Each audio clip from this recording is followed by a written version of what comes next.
É uma sociedade onde muita gente, né, tem pouco e pouca gente tem muito. A política ela é uma ferramenta justamente para a gente produzir mudanças em toda a sociedade. E as pessoas só mudam a realidade delas quando elas se juntam, se organizam e passam a fazer política conjuntamente.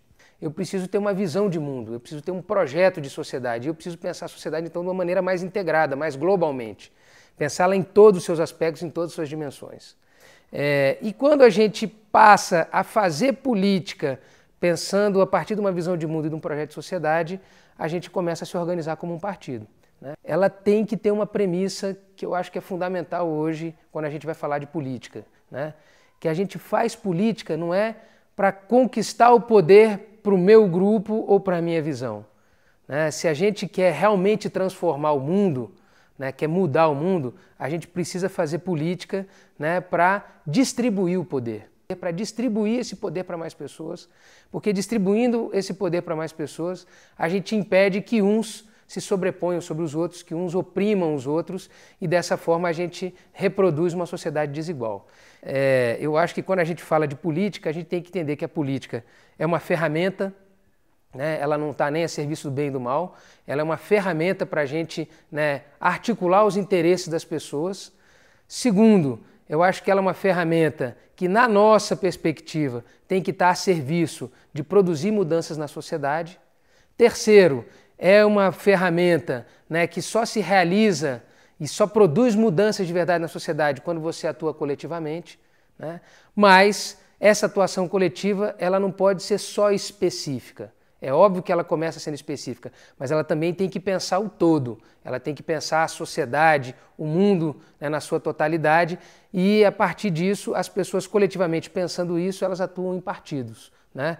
E o partido é uma ferramenta que vai lutar pelo poder, mas vai lutar pelo poder com uma premissa, não poder só para um partido, mas poder para distribuir esse poder para o povo. E assim, equilibrando essa lógica de poder, eu acho que a gente pode ter uma sociedade diferente, mais feliz, mais humana, mais igual, né? Onde as pessoas sejam mais autônomas, estejam realmente emancipadas, né? Todo mundo que vai falar de política, nossa, porra, política, né? Coisa de corrupto, é coisa de quem quer se dar bem, é coisa de quem quer aparecer, de quem quer tirar alguma vantagem, né? A dimensão que as pessoas têm da política hoje é muito negativa.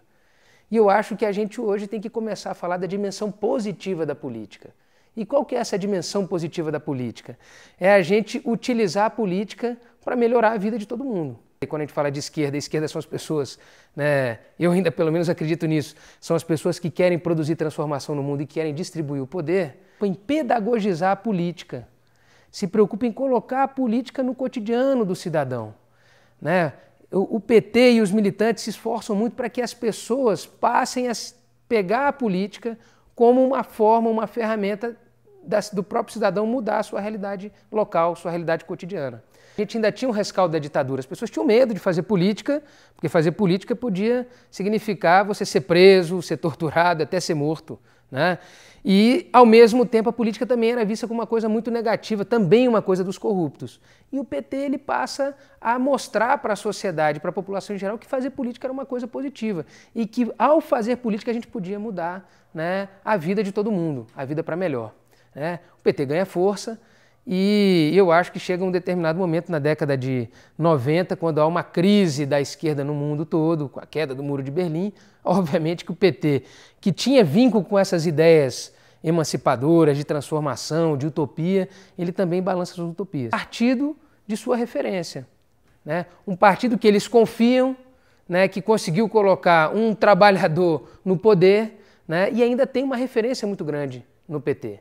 Então, se a gente quer mudar o mundo, a gente sabe que a gente não vai mudar o mundo sozinho, né? O PT é uma ferramenta que tem muita interlocução e referência com aquelas pessoas que a gente quer convencer, né, de também transformarem o mundo. Então, né, eu acho que esse é um primeiro motivo. Tem muita gente que já desistiu, está decepcionada, mas continuam também, né, tendo referência no PT. A maioria das pessoas que querem transformação, que lutam por mudanças, que ainda se indignam com as injustiças, né, de certa forma, estão no PT. né? Então, se a gente quer mudar da mesma forma, a gente precisa, né, juntar essas pessoas que têm disposição para mudar, né, para poder colocá-las em movimento e produzir mudanças, né? Com a novidade que o PT foi, né, a partir da década de 80. Porque, embora o PT seja, né, hoje, né, tenha hoje todas essas contradições, ele ainda continua sendo, né, uma forma de organização das mais versáteis e das mais permeáveis a mudanças internas. O PT continua sendo um partido, né, que há a possibilidade da gente organizadamente alterar os rumos dele. Não está dado que o PT vai ser só desse jeito. Isso para a maioria das pessoas que estão dispostas a produzirem mudanças e transformações no mundo e no Brasil, e ele ainda é uma ferramenta versátil e moderna que permite que a gente altere os rumos dele, apesar das contradições e do conservadorismo que impera dentro do partido. Mas, né, para fazer isso, a gente acha que o PT precisa mudar. Então a gente precisa mudar a política, formas de discutir e decidir. Isso não é mais suficiente para garantir a democracia que a gente tanto fala que existe internamente no PT. A gente tem no PT muita democracia formal, mas democracia real a gente não vê mais. Alguns grupos e algumas personalidades determinam tudo que toda militância tem que fazer ou tem que defender. Então a gente precisa mudar esse modelo de funcionamento do PT, fazendo com que ele tenha mais democracia direta, com que o militante lá da base, que no dia a dia vai fazer campanha e enfrentar um conservador, vai ter que ir lá levantar bandeira, que voluntariamente, né, que o PT tenha resultados diferentes na política, nós precisamos fazer diferente. Se a gente fizer como a gente sempre fez, a gente vai ter os mesmos resultados. Então a gente precisa fazer diferente para ter resultados diferentes. E, né, ao fazer diferente, a gente tem que ter um partido, mas um partido que esteja conectado com o futuro, que esteja conectado com as questões contemporâneas, com, né, as contradições que hoje os jovens estão colocando, que quem está na cidade está vivendo, né? Essas cidades não dão conta mais da gente conviver desse jeito, são cidades extremamente privatizadas, que os espaços de convivência são só de alguns ou só de quem tem dinheiro, eu não consigo me circular pela cidade, eu não consigo viver a cidade, porque a cidade é só de alguns. Então, essas e outras questões contemporâneas precisam fazer parte, né, do estoque de discussões que o PT faz. O PT não pode só viver do passado e do presente, ele precisa se conectar com o futuro. Até porque, se nós somos aqueles que fazemos política para mudar, a gente precisa estar sempre sintonizado como funciona a vida cotidiana das pessoas que estão nas periferias, das pessoas que são os trabalhadores que servem, né, uma massa de funcionários, de servidores públicos que estão aqui no centro da cidade. Efeito de uma quadra, né, aquela pessoa que organiza uma associação de bairro, aquela pessoa que é síndico de um prédio, né, é nesse tipo de atuação política cotidiana que nós vamos convencer essas pessoas de que elas podem, nesses pequenos espaços de representação, fazer política diferente e defenderem coisas diferentes, né? Como um prefeito de quadra que, ao estar conectado com essa política mais transformadora, pode convencer os seus associados